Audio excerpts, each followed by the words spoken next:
Stop!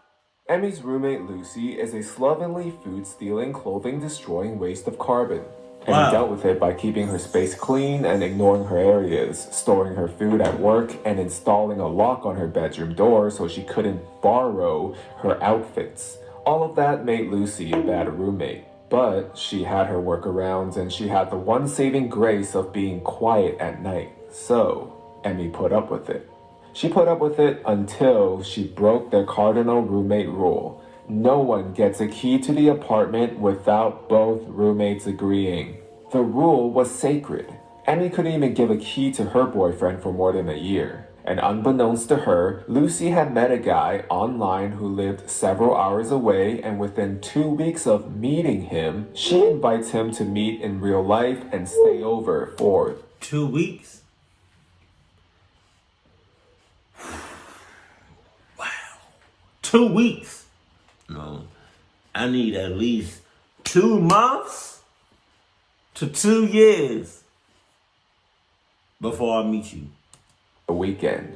Lucy then decides to mail this strange man a key to their apartment because he was going to get into town before she got off work. A man she talked to for only 2 weeks, had never actually met, and Emmy didn't know about, now had a key to their shared apartment, and Lucy wasn't going to be there to greet him.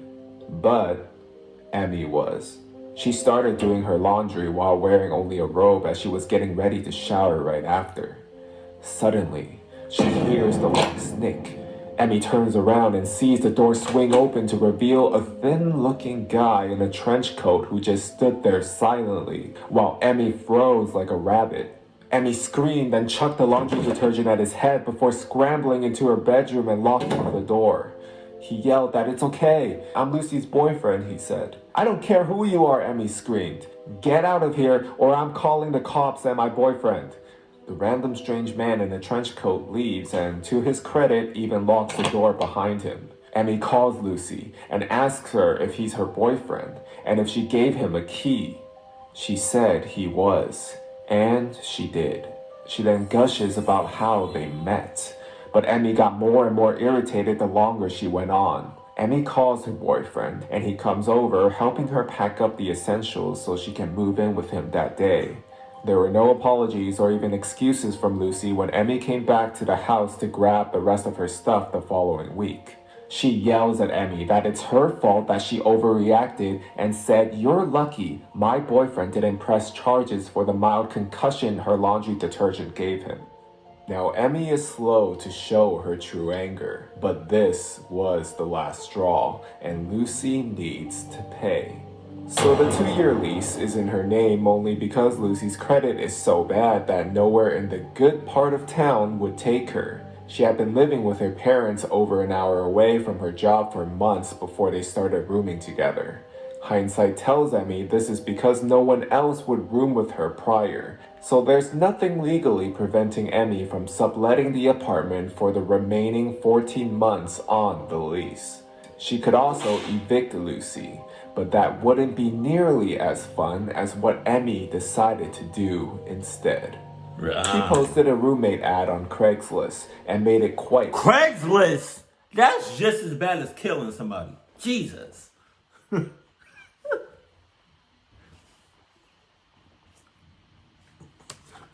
She will keep her original deposit on file and pay the first 2 months' rent and sublet fee, on the condition that they know they're living with a food-thieving, clothing-destroying slob. Emmy may want revenge, but isn't willing to sucker some innocent person into it. Over the next couple weeks, she got a few nibbles, but no one had the flavor she was looking for to match Lucy. Then, Emmy gets a message from Kevin. Kevin goes down her list of warnings. He doesn't care about food thieving. He orders takeout and hates leftovers. And for obvious reasons, Kevin isn't worried about Lucy borrowing his clothes. And Kevin admits that he's a huge slob as well, and not having to pay attention to it is actually a plus. Kevin says the 2 months' rent seems kind of excessive, and there must be more to the story if Emmy was willing to pay that on top of the deposit and the sublet fee. So Emmy tells Kevin the rest of the story.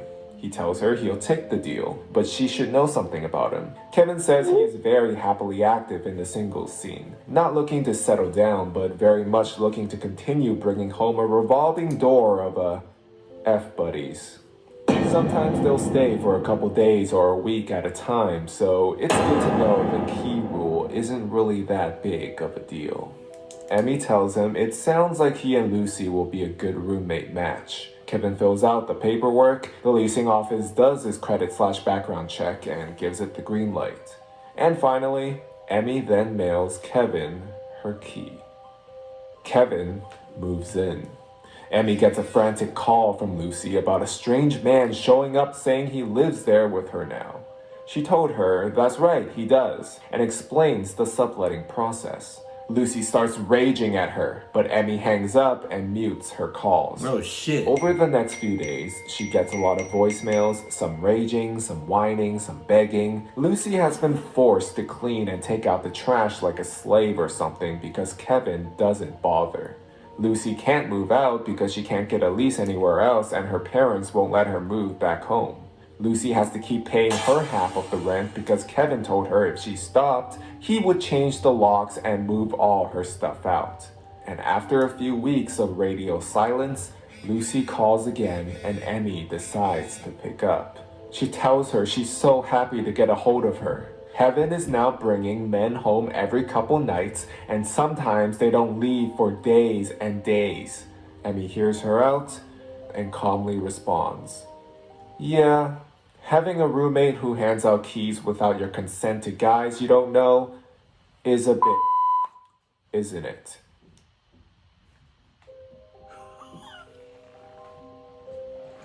Hey, I don't blame her though. I really do not blame her. Roommates come and go, but it's just like having your own space or having a roommate. Okay, alright. Living with your significant other, having your own space, and then having a roommate are three separate things, I do not mind. I love living with my girlfriend. She give me my space, I give her space sometimes, but having a roommate is just, it's nice, but it's like, oh, sorry, I farted. It's like, it's 50-50. It gets old quick. Especially with like the roommates, you may start off good. It may be great throughout the whole time y'all roommates, but I would not suggest having a roommate for But that key shit, something serious. Dead ass.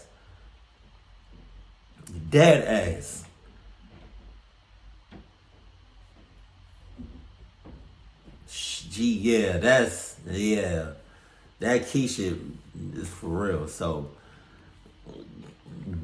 watch, who you give your key to, and always, just watch yourself. Watch your back, watch your surroundings.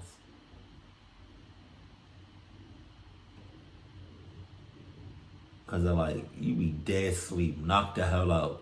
But there could be like somebody, your roommate could have gave somebody else a key that you do not know whatsoever, but you could have been knocked out in your room at 2 o'clock in the morning, and you had no idea that there was somebody just standing over you that you did not know. Looked like they about to do God knows what to you. Jesus. That's unforgivable right there. Jesus. Keep it cool. Keep it classy, and I love you. Stay happy. My family.